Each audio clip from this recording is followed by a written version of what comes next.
இவங்களெல்லாம் பேச்சாளர் அவர் கூப்பிட்டாரு காரணம் இருக்கு. மாணவ பருவத்துல 7 பரிசு வாங்கியிருக்காங்க. இன்னைக்கு வரைக்கும் ஒரு பரிசு கூட வாங்கிருக்காங்க. ஆனா எக்கனாமிக் கிளாஸ்ல நீங்க வந்தீங்கன்னா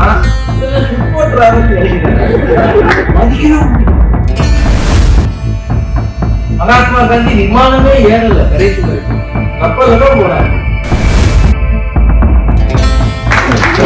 ஏர்போர்ட்ல தொலைத்து போன இந்தியர்களை தேடுறதுக்கே கவர்மெண்ட் வச்சிருக்காங்க. கனவுகளை இணைக்கிறீர்கள் உங்கள் பிள்ளைகளின் மேல். கனவுகள் தான் வாழ்க்கை. அதுல மஞ்சள் கலர் பேரு பவுடர் ஆக்குவாங்க. அதாவது நான் கஞ்ச பிசினாரியா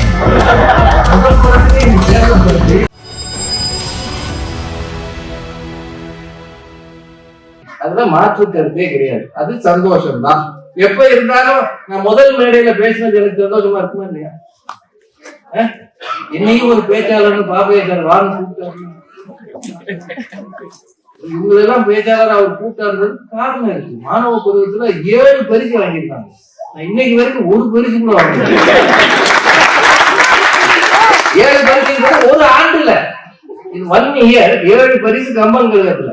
இது அம்மன் கழகத்துக்காரங்களே நம்மளை கூப்பிட மாட்டாங்க, எனக்கு தெரியாதுன்னு விட்டுருவாங்க. அப்போ இதெல்லாம் சந்தோஷம் தானே. அவங்க அம்மாவை பத்தி சொன்ன பதிவு எல்லாமே சந்தோஷம் தான். கனவுகள் கொஞ்சம் வித்தியாசமா இருக்கு. நினைவுகள் நிரந்தர சந்தோஷம், நம்பிக்கை தருவது. இது அணியில ஒரு விஷயம் சொன்னாங்க, நாளைக்கு எழுந்திருக்கீங்களா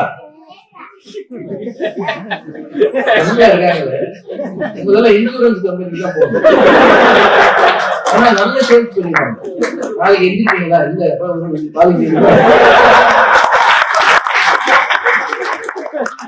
பயமுறுத்தியே வாழ்றது. பயமுறுத்தியே நாளைக்கு எந்திரிக்க மாட்டீங்களா? ஒரு பாலிசி எடுத்துருக்கேன். எதுக்கு பின்னாடி பாலிசி கூட ஒரு சின்ன கனவு தான். எனக்கு அப்புறம் என் பிள்ளைகள் நல்லா இருக்கும் இல்லைங்களா? அதுவும் எடுக்கலைங்க எனக்கு அப்புறம் அப்படின்னு பாக்குறதே ஒரு தொலைதூர பார்வை. கனவு என்பது தொலைதூர பார்வை. ரொம்ப சொன்னாங்க சிலர் கனவுகள் தான் நம் தேசத்தை மாற்றி இருக்கிறது. அறிவியலை, மக்கள் வாழ்க்கை முறையை, இப்படி ஒரு விமானம் பறக்கிறத நம்ம யோசிச்சு பார்க்க முடியுமாங்க? 60 வருஷம் முன்னாடி ஜப்பானுக்கு ஒரு 10 மணி நேரத்துல வரும் யாராவது நம்பிருப்பானா?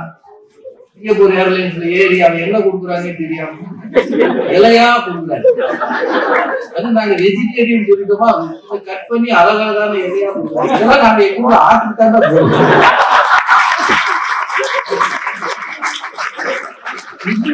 வாங்கிட்டு ஒரு இட்லி தோசை கெஞ்சி பாத்துட்டு. அதான் எக்கனாமிக் கிளாஸ்ல நீங்க வந்தீங்கன்னா இதெல்லாம் ஃபுட்பால் டிராவல் நினைக்கிறாங்க, மதிக்கவே மாட்டேங்கிறாங்க. அது ரொம்ப வருத்தமா இருக்கு. அதுல வராது இவங்க எல்லாம் ஏற்படுறது நீ ஏற்படுறா. உலகத்துல இந்த பிரச்சனையை தீர்க்கவே முடியாது போல. ஓரமா உட்காருன்றா. அது நம்ம இந்தியால இருந்து வர சில குடிமக்கள்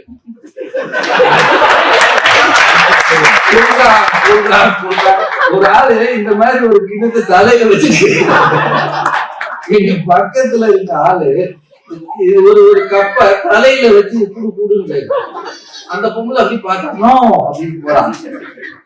போய் ஒரு ஆணை அனுப்பி விட்டான். அது லேடிஸ் உடனே செய்யறதுதான். என்னால இவனை டேக்கிள் பண்ண முடியாது. இப்ப நம்ம வீட்டுல பிள்ளைகளுக்கு சொல்லுவாங்களா, அம்மா சொல்லுவாங்க அப்பா வரட்டும்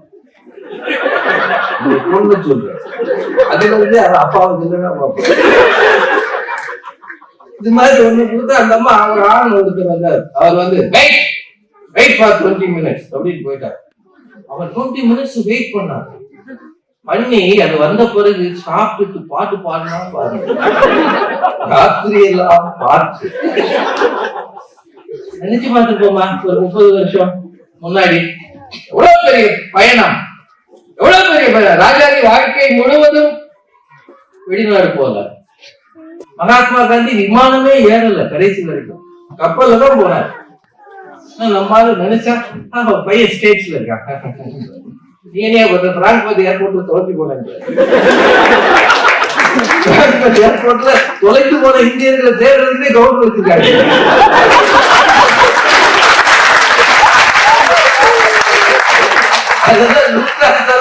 பேக்கேஜ் மட்டும் கண்டுபிடிக்கிறது ஆளுகளையும் பாட்டிக்கு 3/4 பேரை போட்டு விட்டுறாங்க.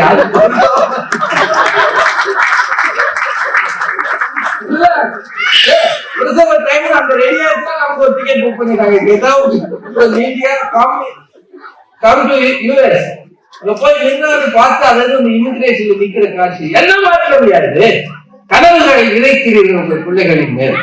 கனவுகள் கனவுகள் கனவுகள் தான் வாழ்க்கை அப்படின்னு 2 செய்து பேசினதை கேட்ட பிறகு ஒரு வரியில சொல்லணும்தான் பாரதி அவர்கள் பேசின அந்த தீர்ப்பு இருக்கு இல்லையா, அது யதார்த்தமானது. வழக்கமா பட்டிமன்றத்துல இருக்கிற மாதிரி 2 பேரும் சண்டை போடுவோம்னு நீங்க எதிர்பார்த்தீங்கன்னா தப்பு. ஒரே ஒரு விஷயம் மட்டும் அசோக் சொல்லிடுறேன், ஸ்ரேயாவுக்கு அப்பாவா நான் நடிக்க வந்ததே பெரிய ஆச்சரியம். அதுல மஞ்சள் கலர் பேரு அந்த பவுடர் அப்புவாங்க, அவதான் கருப்பா இருக்குமா.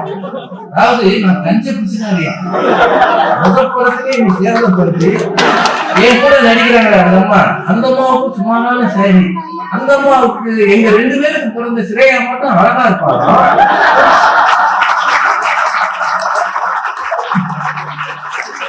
நல்ல டிசைன் பேச பண்ணுவாங்க. கஞ்ச பிசினாரி எப்படி மாதிரி வாங்கி கொடுப்பாங்க.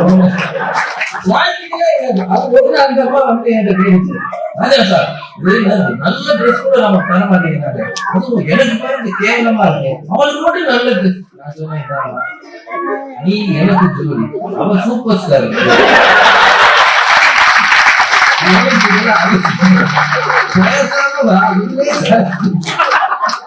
அந்த மாதிரி தொடங்கின காலம் இருக்கு, வாழ்க்கையை தொடங்கின நாட்களை நினைவு ரொம்ப எளிமையில் உங்களை வளர்க்கும் பெற்றோர், வந்து இறங்கிய நாளில் உங்களை அழைத்து ஒரு நேரம் உணவு கொடுத்த உங்கள் நண்பன், முதலில் உங்கள் அலுவலகத்தில் வேலைக்கு வழங்கி கொடுத்த யாரோ ஒரு அதிகாரி, கண்டிப்பது போல உங்களுக்கு நல்ல வழிகாட்டிய சில மூப்பவர்கள், உங்களுக்கு ஏதோ ஒரு நெருக்கடியில சின்னதா பண உதவி செய்த யாரோ ஒரு மனிதர், விழிப்போர்கள். ஆனா எனக்கு பழைய நினைவுகளை மனத்தில் வைக்கிறோம். அவைதான் உங்களை ஆசீர்வாதம் உள்ள மக்களாக மாற்றும். பழையதை மறக்கிற யாருக்கும் இறைவனின் ஆசீர்வாதம் தெரியாது. பழையதை அதே பழைய சிந்தனைகளிலேயே வாழ்ந்தால் புதிய விரும்பு வேதம் புதுமை செய்யாதார்கள். இன்று புதிதாக பிறந்தோம் அப்படின்னா புதுமை அப்படின்றது ஒவ்வொன்றையும் மாற்றம். வானத்தை பற்றி சிந்திக்க ஆரம்பித்தவர்கள் அட்லீஸ்ட் கூரைக்காவது போவார்கள் இல்லையா? இப்போ உங்கள் கனவுகளை வானத்தில் வையுங்கள். ஒருவேளை கூரை வரை போகிற ஏனியாவது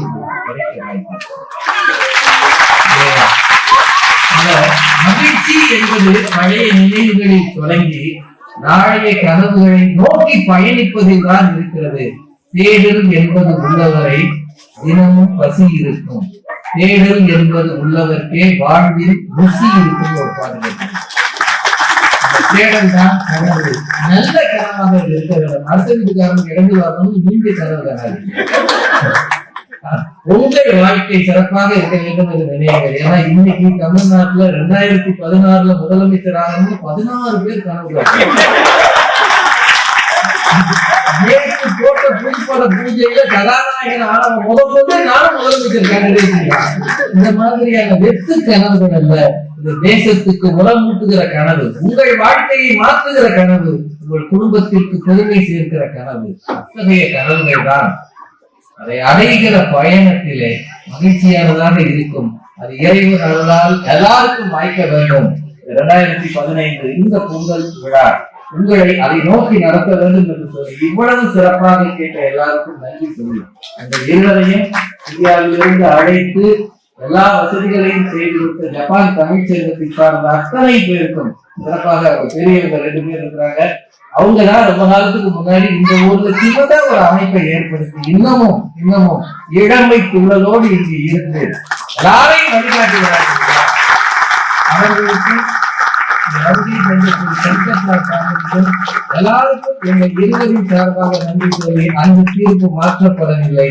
நாளைய கனவுகளே மகிழ்ச்சியை தரும், மகிழ்ச்சியை நோக்கி நடத்தும் என்று சொல்லி நன்றி கூறி விடைபெறுகிறேன்.